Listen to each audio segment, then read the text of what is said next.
Добрый день! В эфире школьное телевидение. Говорят, что чудес на свете не бывает. А сегодня случилось чудо. Началась вторая смена чудесного школьного лагеря. Все мы с нетерпением ее ждали, и, наконец, мы встретились снова.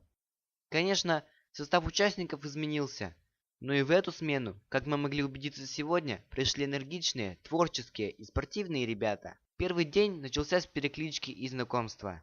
В виде интересной игры мальчишки и девчонки повторяли свои имена и делали друг другу комплименты. После завтрака состоялся поход в городской музей. Ребятам доступно и красочно рассказали о нашем городе, о Бурятском крае и показали много интересных вещей наших предков. Ребятам очень понравился отдел природы.